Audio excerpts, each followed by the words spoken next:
This is the vlog for, sorry, this is the vlog for January 31st, 2019. I'm fading fast.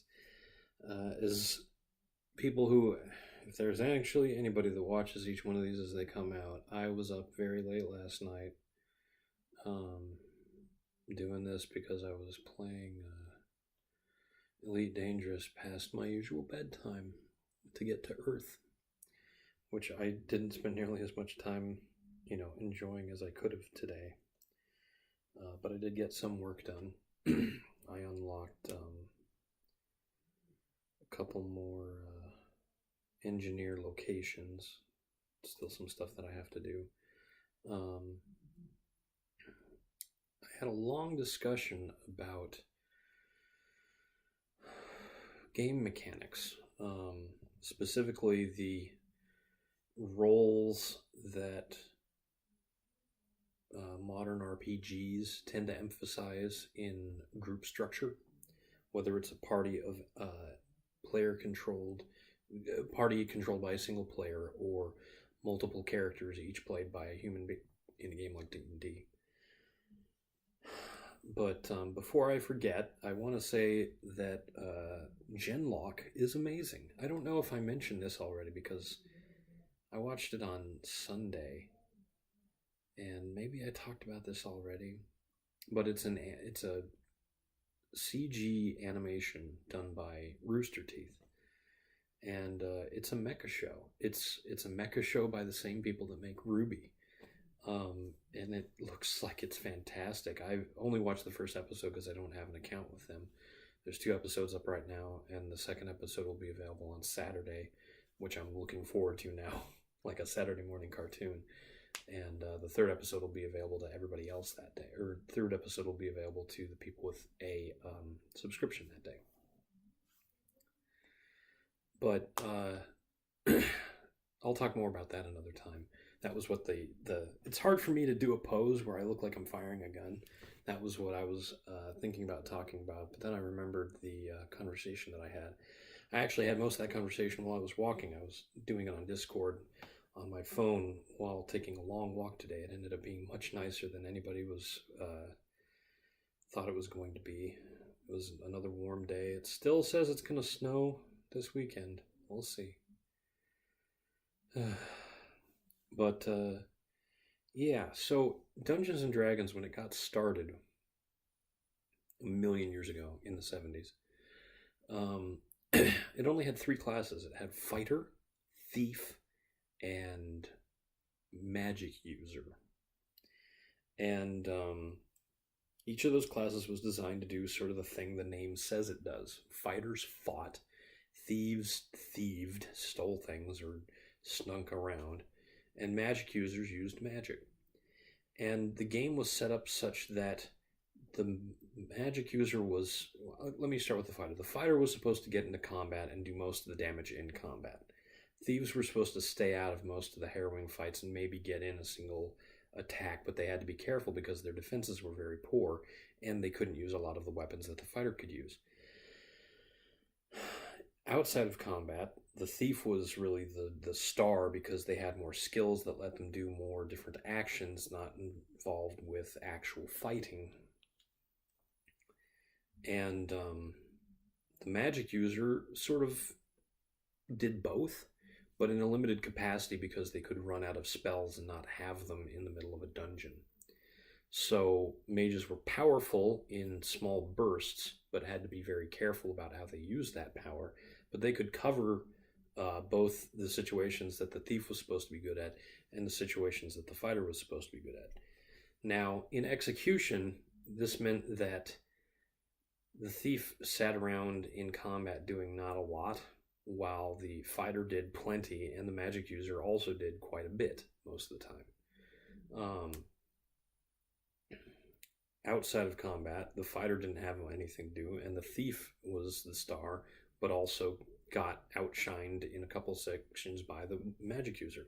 For example, if the dungeon master creates a scenario where the thief has to climb some intricate wall laden with traps and avoiding them the whole time, and the magic user uses the fly spell, kind of wastes everybody's time at that point. And that brings us to the next issue.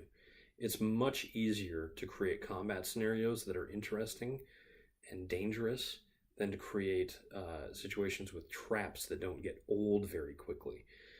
Because usually the player characters can identify a room that's going to be full of traps, just by following the pattern the DM uses to introduce those rooms. And if they just search every single room thoroughly for traps, which became a very common practice, it slows everything down while one person does most of the work, which is not a lot of fun. In combat, if there's more than one person doing stuff, then at least everybody's involved, even if a couple people shine at it. And this reflected itself in how D&D changed over time. Eventually, the magic user became the wizard, and the thief became the rogue. The wizard basically is the same thing that the magic user was, although in more modern renditions of Dungeons and Dragons, they have spells that they can't run out of, which gives them something to do in combat, because the fighter and rogue generally don't run out of their swords or axes or whatever. Rogues became the masters of doing a lot of damage and doing so in a way that kept them mobile and hopefully out of harm's way most of the time, with tools to avoid damage when it invariably shows up. And the fighter, who was the main damage source in combat for a long time, can still be played like that, but they've generally grown into a more defensive role with the advent of the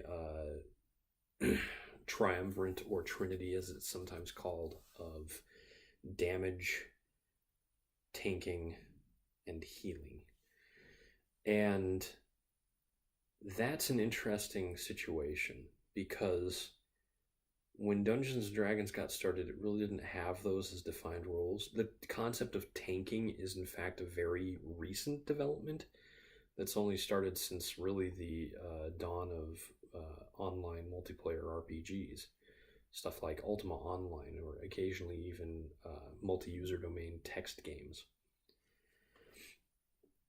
But the idea of tanking didn't, how do I put this? While it wasn't a conscious effort, some very early video games on the Nintendo actually sort of contributed to it, namely Final Fantasy.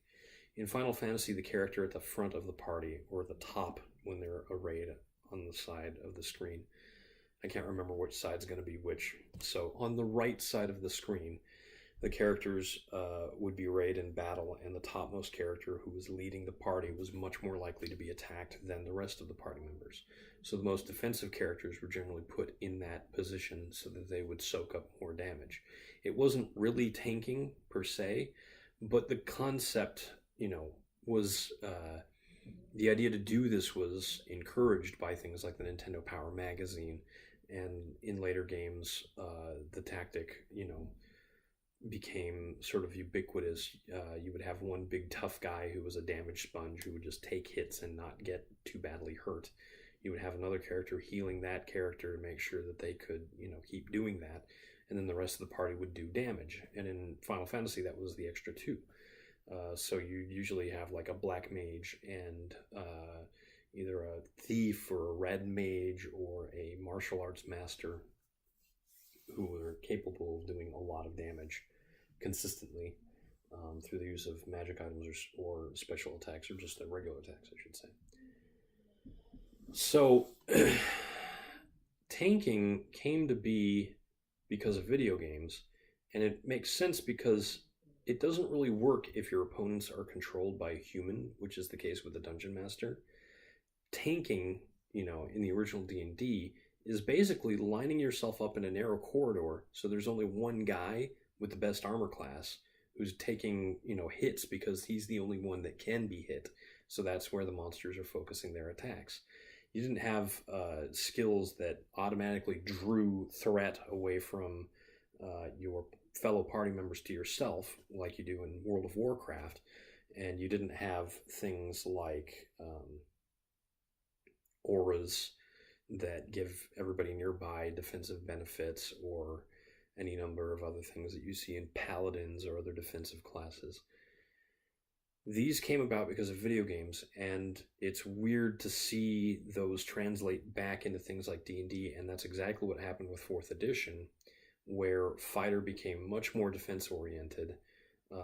Wizard and a couple other classes were control classes. Instead of being focused on damaging, they were focused on preventing enemies from acting with freedom. Then, that you had rogues, which were a pure damage class, and in fact, all outside combat skills got very, very sort of diminished and marginalized in 4th edition, to the chagrin of a lot of players. And finally, healers were the only class that really, or role that really remained the same, because they just kept healing people and doing some damage in the meantime when they didn't need to heal. But I'm going to have to come back to this and talk more about it later if I remember to, because now that I'm not working at Nintendo, I can talk more about my experiences in gaming with freedom, and sound like I'm an authority, because I am. Working 13 years in the industry does give me some say on how this stuff works. So I do know what I'm talking about.